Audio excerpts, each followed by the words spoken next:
AsianAviation.com. I'm Matt Driskill in Singapore. This week we've been attending the Rotorcraft Asia 2017 show, and we had a chance to sit down with all the big boys in the industry that are here showing off their latest machines. Airbus is here, Sikorsky is here, Bell Helicopter is here, of course, and many other companies are here that serve the helicopter industry. We got a chance to sit down with many of the top officials, and that includes Christophe Norit.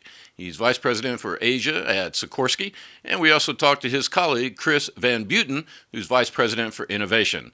They talked about the market in Asia and how Sikorsky is shaking up the helicopter game in Asia. Let's listen to what they had to say. Hi, welcome to AsianAviation.com. I'm Matt Driskill. We're here in Singapore at the Rotorcraft Asia show, 2017, the inaugural show. We're talking to Christophe Noret. Did I pronounce that right? Right. Noret. He's the regional executive, Asia Pacific for Sikorsky. Christophe, we spoke yesterday a little bit about the overall industry, about excess inventory, about oil and gas. From your perspective with Sikorsky, what is sort of the state of the industry in Asia Pacific for rotary craft? Yeah, Matt, great speaking with you again today. Sikorsky has been in the region for over 60 years. This is a very important market for us. We're very excited to be at Rotorcraft here today. The market obviously has been very much, a little bit on the downturn on the commercial side, due to the oil and gas prices. But, overall, we see a fantastic potential for Sikorsky in the region. We've been able to offset some of the downturn on the oil and gas with some good programs in search and rescue and VIP, which have, allowed us, to make some good wins in the region. So over the last few years, we've been able to bring about 30 S-76Ds in Asia Pac. And in a period of 6 years, we've gone from, just about a dozen S-92s in the region to almost 50 today. Now the S-92, I'm not up on my models like you are. The S-92 is how big, how many passengers, range? Yeah, so the S-92 is a 19-seater. It's really, a benchmark when it comes to, medium to heavy class sized cabins. Now, is that what we have back here? That's exactly what it is. The aircraft in the background is a search and rescue S-92 operated in Brunei by one of our customers, Brunei Shell, and very successful, in that mission role, but also has been extremely successful, for oil and gas head of state requirements, mainly because it's a very safe aircraft, has a fantastic reputation in the field, for its safety, its reliability, and its smoothness. We've had there's been some ups and downs in the industry in the past couple of years, following with the oil and gas price, things like that. Some of the operators have cut back on operations. We talked the other day about inventory. Are inventory levels in Asia Pacific, are they about right? Is there a little bit sloshing around in the system that needs to be done away with, the pre-owned models? How are inventory levels now, pre-owned and new? Yeah, I think you'll find that there's still a little bit of overcapacity on the commercial side when it comes to the mediums and even some of the heavies. A lot of the exploration, oil and gas exploration, has been reduced, and so many of those aircraft, are on the market today, looking for a home. So it's a challenge, for the OEMs like us. It's a challenge for the leasing companies. We're obviously, fighting, to put our aircraft, on contracts. But I think that's on the commercial side. I think on the defense side, obviously, it's a different story. Frost & Sullivan came out with a report the other day about future of the industry to 2026. It obviously looks bright. Capacity is going to grow, or the needs are going to grow. Where are the hot spots in Asia Pacific? Is it the usual suspects like China and Vietnam, or what are the hot spots that you're looking at that your sales team is spending a lot of time going to? Yeah, that's a great question. Thanks for asking. China has always been, not always, but certainly, in the last couple of decades, has been a very important, market for us. We've managed in China, to deliver S-92 in oil and gas to all three major oil and gas companies, COHC, IGAC, and obviously Zhuhai, who's been a long-time Sikorsky customer. So it's always been, a very important market to us. But it's all commercial. Other markets, that have been very key to us, Japan has been. We see great potential in Korea. And then in Southeast Asia, lots of emerging markets, that we're watching and paying, obviously, a lot of attention to, as it could represent, next potential growth for the company. How heavily are you invested in things like EMS and sort of the rescue? I mean, I know the search and rescue is one thing, but also I took a flight on one of your competitors. I won't say who the other day, Right. but it was on one of their models that is specifically outfitted for emergency medical service. But in this part of the world, in Southeast Asia especially, that those EMS, those medical flights it's not really such a developed market for various reasons. The governments haven't really put a lot of effort into it. There's questions about who will pay, whether it's the insurance companies or whatever. Or is that a market that you're looking at, or is that not really what your specialty is? Yeah, no, we play in that market. The S-76D is an aircraft, that over the years has demonstrated great versatility, for this market. Having a bigger sized cabin allows you, to do more of the critical care, than having a smaller size where it's more about, being an ambulance type service. So the S-76D has great potential in that field. I wouldn't say necessarily, that it's a prime market. It's something that has been a little bit niche for us. And you're right. I think in the region, generally speaking, EMS has been lagging from other markets. Certainly in Europe, where it's much more prevalent. All the services that they have. I think regulations. I think government understanding. The use of helicopters and how they can really have an impact on saving lives. I think will help. Hopefully, bring more helicopters in the field, for EMS. The S-92, I'll just add, the S-92 also has great potential as a versatile aircraft, being a perfect SAR machine and also having the capability of, having many patients, for humanitarian aid or disaster relief. This is an aircraft, that has great potential. A lot of the show really is focused around civilian uses and things like that. How are the military sales going? Pretty good. So if you look at the last 5 years, the Hawks force, both Seahawks and Blackhawks, the sales have been pretty good. We don't trumpet as much as the wins, as much as perhaps some of our competitors do, but I can tell you that in a span of less than 5 years, we're delivering about 100 Hawks here in the region. That's a mix of Blackhawks, UH-60 mics sold through the foreign military channels of the U.S. government, as well as MH-60 Romeos sold also through the FMS channel, and also some S-70Bs, that are being sold directly from Sikorsky to the end users. So it's been a fairly good market for us. One thing we talked about the other day too, and this is something that interests me because obviously we cover civilian aviation. The leasing market versus going direct to the end customer. The leasing market is probably not, as a percentage, probably not so big in the rotary side of things. Is that accurate to say? No, I think the leasing market was fairly significant just about 3-4 years ago, and unfortunately, I think the oil and gas has had the biggest impact, on the leasing market, where a lot of those aircraft, were in use, for exploration and oil and gas transport.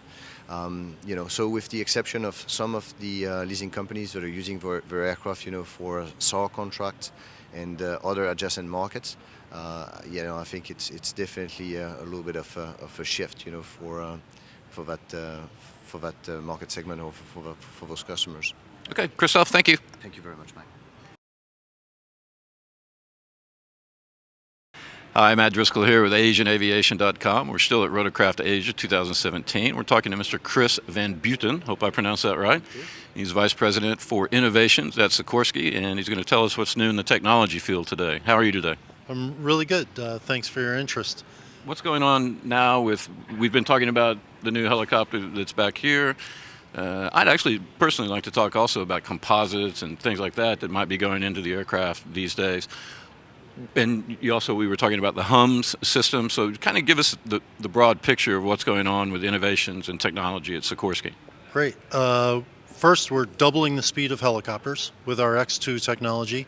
This is the Raider that's flying behind us.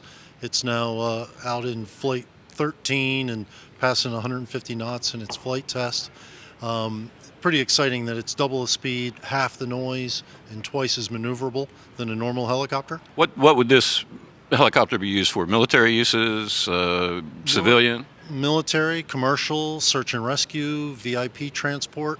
We see a wide range of applications, and we're going through those studies right now with a range of different customers to see what might make sense for the technology. We did the X2 technology demonstrator that went 250 knots, and it's now in the Smithsonian Air and Space Museum. And now Raider is a 6-passenger high-speed prototype, and we're under construction for the Joint Multi-Role program in the U.S. is the Defiant, a much larger version with this technology. Think S-92 size. The word innovation, I mean, it gets tossed around a lot these days, and everything, every company has to be innovative and things like that. When you talk about innovation, what does that mean to you, and what does that mean to Sikorsky? Fundamentally changing the game, right? At Sikorsky, our pioneer, Igor Sikorsky, really brought a pioneering spirit to all of aviation. A little known thing, Sikorsky made the first airplane with an enclosed cockpit way back in the days in Russia in fixed-wing airplanes. But then the first practical helicopter, and we've pioneered a wide range of innovations in the rotorcraft world, and we've got to keep doing that to stay viable and open up the aperture of what's possible for our customers. So whether it's speed, adding autonomy technology to the airplane, adding improved analytics and data management, live hums and things like that, are all constantly pioneering what's next. And it's exciting because sometimes, like the first enclosed cockpit, people are like, that'll never work, right? It's breaking paradigms. I want to talk to you about it because we were speaking about this earlier, the automation or the autonomy that you're building into aircraft. I have my own opinion about these things that we talked about, as you know. What do you talk about? What do you mean when you're talking about building autonomy into the systems and things? What effect is that going to have on the pilots? Right, we're flying an aircraft we call SARA, Sikorsky Autonomy Research Aircraft. It's got triplex fly-by-wire flight controls and a supercomputer, and it puts the pilot not in the loop, but we call it on the loop, where it's supervising the autonomy of the helicopter, but it can do automatic takeoff, run complex missions, automated landing, and the pilot is supervising the mission. And that's freeing up the pilot to take on the things the pilot is really good at, the tactics of the mission, assuring safety and things like that, but avoiding controlled flight into terrain. We talked about operating in obstacle-rich environments. The flight control computers and sensor suite can do that very effectively. It's unfortunate, but 3/4 of accidents for my entire career, I've been at Sikorsky 28 years, but in all the industry, about 3/4 of the accidents are controlled flight into terrain.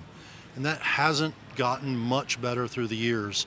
We think a high level of autonomy in the airplane with humans still on board can really eat into that and improve the safety of the helicopter and its flexibility. We talked earlier a little bit about this, but is there a level at which, where's the balance of too much technology, not enough, but where's that sweet spot? Because again, in the fixed wing area, a lot of pilots complain I'm babysitting the computers and things like that, and they drift off, and that's when you run into problems. But where is sort of the sweet spot of adding autonomy into the system? That is the hot debate in the industry right now. What we're designing into the helicopter is a full autonomy capability that lets the helicopter operate in full complex missions even without the crew there.